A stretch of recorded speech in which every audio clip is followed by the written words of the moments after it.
समस्त विघ्नों को, बाधाओं को दूर करने वाले और ऊर्जा के अनंत स्रोत भगवान सूर्य का को प्रणाम करते हुए, और हम सब सौभाग्यशाली हैं कि हम सब सूर्य के उपासक हैं।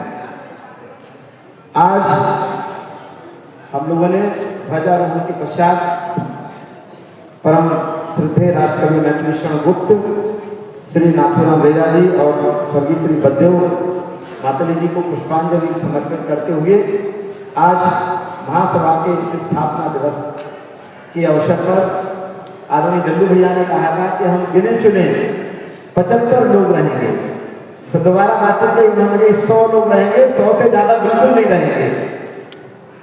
और उन्होंने कहा आपको 12 बजे से 2 बजे तक का समय देना है, फिर हुआ 11 बजे से 2 बजे का समय देना है।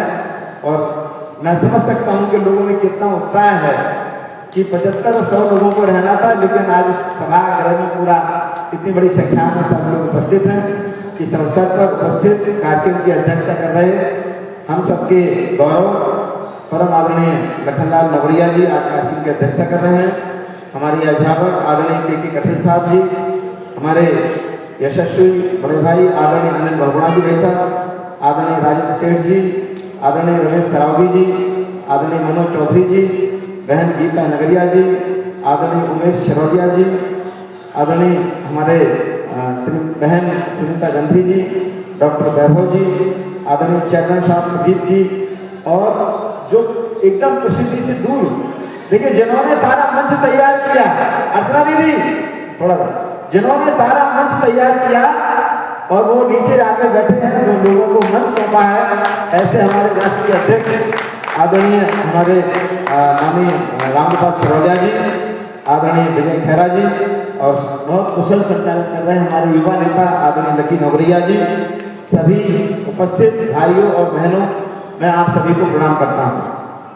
इस कार्यक्रम में जो 17 जनवरी को होने वाला है, इस कार्यक्रम में उत्तर प्रदेश के मुख्यमंत्री पूज्य योगी आदित्यनाथ जी इस कार्यक्रम में रहें, इसके लिए हमारी आदरणीय भाई साहब से बातचीत हुई है और मैं पूरा प्रयास करूंगा।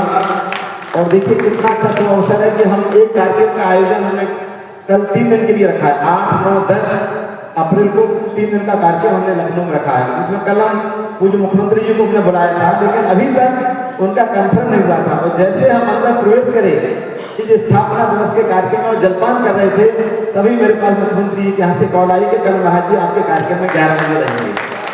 तो एक आज का दिन बहुत अच्छा है और हम समझ सकते हैं कि इस बेला में हम आज इस बात का संकल्प ले रहे हैं कि पूज्य योगी आदित्यनाथ जी इस कार्यक्रम में उपस्थित रहेंगे।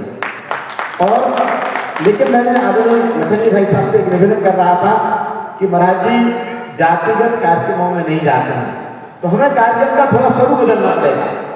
और स्वरूप ये बदलना पड़ेगा कि भगवान कृष्ण ने गीता में कहा था कृषि गौरक्ष वाणिज्य वैश्य कर्म स्वभावजम। हम इस कार्यक्रम को राष्ट्रकवि मैथिलीशरण गुप्त गौ सेवा के रूप में हम लोग रख सकते हैं, गौ सेवा संकल्प सभा कर सकते हैं उसको, मतलब हम अपने पूर्वजों का भी स्मरण करेंगे और हम एक ऐसी सभा करेंगे जिससे हम एक आने वाले बच्चों के उज्जवल भविष्य की बातचीत करेंगे। क्योंकि देखिए आज जिस तरह की परिस्थितियां हैं, महापुरुष कौन होता है? महापुरुष वो होता है जो दूर की समझ जाता है। और आज जो दूर की जो समस्याएं आ रही हैं वो आ रही हैं, सारा देश दुनिया प्रदूषण के शिकार हो रहा है, बीमारियां बढ़ रही हैं, कैंसर बढ़ रहा है, नपुंसकता बढ़ रही है, और हवा का में जहर मिल रहा है, पानी का संकट बढ़ रहा है। 10 रुपए की एक बोतल पानी की आ रही है, और हमारे यहाँ दूध जो है 40 रुपए से सस्ता है गाय का, भैंस का 70 रुपए बिक रहा है, गाय का दूध अमृत है। और दूध पानी भी आने लगे, 70 रुपए लीटर का पानी आने लगा पानी पीने के लिए, ऐसे भी पानी आ रहा है। तो ये सारे संकट जो बढ़ रहे हैं, इन सारी समस्याओं का जो समाधान है, भगवान कृष्ण ने समृद्धि का जो मार्ग दिया था, भगवान कृष्ण ने स्वयं गाय पाली थी और उनके भाई बलदाऊ जी ने कंधे पर हर माना खेती और मुसलमान उद्योग। गाय, खेती और उद्योग ये समृद्धि का मार्ग है। और मैं आज आपसे निवेदन कर रहा हूँ सभी लोगों के लिए कि जो रास्ता भगवान कृष्ण ने आज से 5000 साल पहले दिया था, यही विकसित भारत 2047 का संकल्प पूरा करेगा।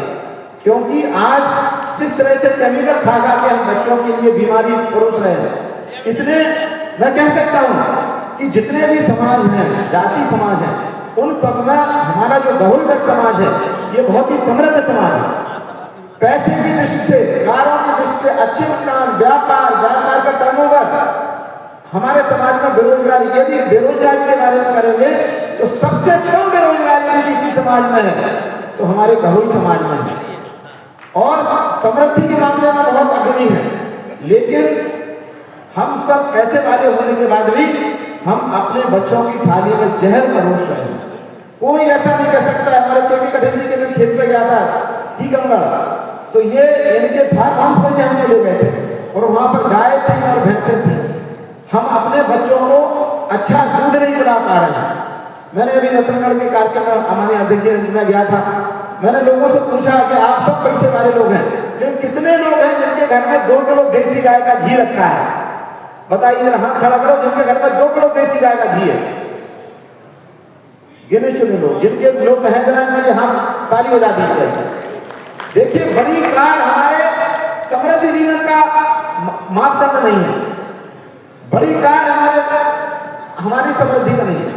हम बच्चों की थाली में जहर मुक्त भोजन दे रहे हैं, बच्चों को देसी गाय का दूध घी नहीं दे रहे हैं, क्योंकि ये देश हमारा नहीं है, हमारे बच्चों का है।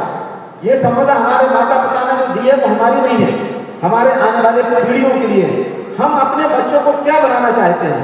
ज्ञानवान, बुद्धिमान, वीरवान।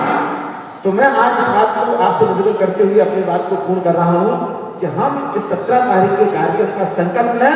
हम कहेंगे बच्चों की थाली में, आप कहेंगे जहर मुक्त भोजन, बच्चों की थाली में, और हम कहेंगे बच्चे पिएंगे, आप कहेंगे देसी गाय का दूध, बच्चे पिएंगे। जब हम कहेंगे जिसके घर में गाय, आप कहेंगे वो है समृद्ध, जिसके घर में गाय, और हम कहेंगे जिसके घर में नहीं है गाय, आप कहेंगे वो है दरिद्र, जिसके घर में नहीं है गाय। लेकिन समृद्धि आप ला सकते हैं। आप घर में गाय नहीं पाल सकते हैं, आप शहर में रह रहे हैं। लेकिन दूसरा बात, यदि आपके घर में गाय का दूध आ रहा है, गाय का घी आ रहा है, जहर मुक्त भोजन आ रहा है, वो आधारित खेती से पैदा हुआ अन्न फल सब्जियां आ रही हैं, आपके घर में लगे हुए 100 गमले जिनमें लौकी, तरोई, करेला, भिंडी, उन गमलों में गोबर की गौशाला की खाद आ रही है और उनमें गौमूत्र डल रहा है और जहर मुक्त सब्जियां पैदा हो रही हैं, तो आपके घर में गाय ही है। और आप शादी की सालगिरह और बच्चों का जन्मदिन मनाने कहाँ जाना है? होटल में जाना है कि गौशाला जाना है? कहाँ जाना है? मेरे भाइयों, बहुत सारी समस्याओं का, तनाव का, डिप्रेशन का इलाज आप गाय के साथ रहिए। आप बड़ी बड़ी बीमारियों का समाधान होगा। हम ताकत को समझने की कोशिश करें। आने वाला समय देखिए, इस समय आने वाला जो समय है, एलपीजी नहीं मिलेगी आने वाले समय में।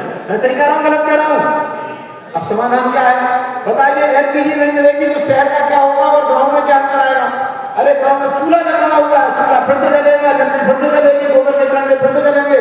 लेकिन शहर में जिनके घर में एलपीजी के बिना काम कर सकता है, एलपीजी कहाँ से आएगी? सबका समाधान गाय है। आने वाला विकसित भारत 2047 जिसका आधार है, हम कहेंगे फ्लैट नहीं, आप कहेंगे फार्म हाउस बनाना है। फ्लैट नहीं, सब पैसे वाले हो, पैसा खूब कमाओ, लेकिन एक फ्लैट नहीं, आप एक फार्म हाउस बनाओ। क्या बनाओ? क्या बनाना है? फार्म हाउस बनाना। अपनी गाय रखो, अपने गाय का दूध ही दही बच्चों को खिलाओ, मक्खन खिलाओ। भगवान कृष्ण की हम उपासक हैं। भगवान कृष्ण ने कहा है कि चाहे चोरी करके खाओ, लेकिन क्या खाओ?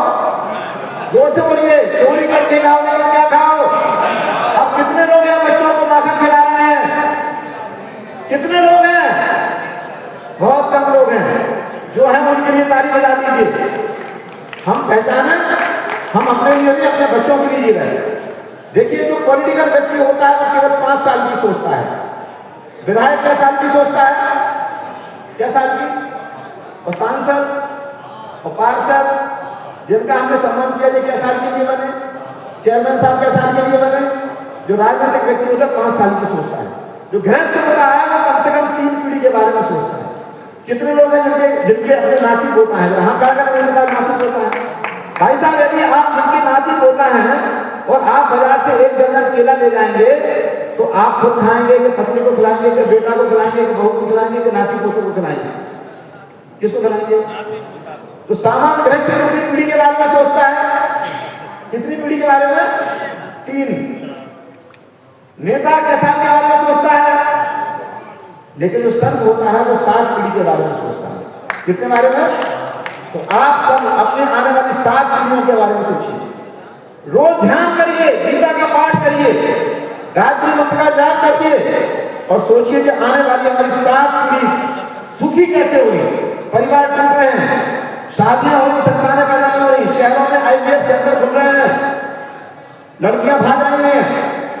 इन सारी समस्याओं का समाधान मेरे भाइयों बहनों, बच्चों को देसी गाय का दूध, घी, दही, माखन खिलाओ। इसलिए हम इस सभा को, जो 17 तारीख को जनवरी में होने वाली सभा है, हम आने वाली अपनी गौरी समाज, एक जागरूक समाज है, समृद्ध समाज है, पैसे वाला समाज है। सबके घर में बड़े बड़े बनवान है, जिनके घर में कार नहीं है तो आप देखना 1-2 साल में उनके घर में भी कार आ जाएंगे, क्योंकि कार की आपकी इच्छा है। लेकिन आप ये सोचिए कि आने वाला भारत का भविष्य क्या है। वह ये आने वाली हमारी पीढ़ी, हमारे चित्र पे माला कौन डालेगा? कौन डालेगा? हमारे नाती पोते डालेंगे। तो अच्छे नाती पोते पैदा हो, इसकी कोशिश करिए।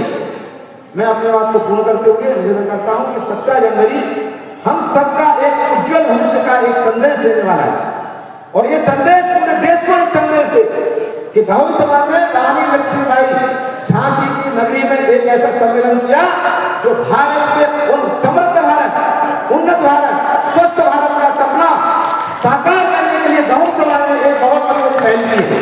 क्योंकि जाति संगठन होते हैं, केवल राजनीति की बात करते हैं, केवल राजनीति से नहीं होता है। राजनीति से हो रहा होता तो अभी तक बहुत कल्याण हो रहा होता। मैंने कह दिया, राजनीति केवल 5 राजनीतिक व्यक्तिगत 5 ईयर प्लान करता है। मैं इस 17 तारीख के कार्यक्रम को हम एक अभूतपूर्व कार्यक्रम के रूप में लें और सारा समाज आने वाले बच्चों की दिशा के लिए और देश की दिशा तय करने वाला कार्यक्रम हो। मैं इस बात को कहते हुए अपनी बात को पूर्ण करता हूँ। भारत माता की जय। हम कहेंगे जय गौरी, आप कहेंगे जय भारत। जय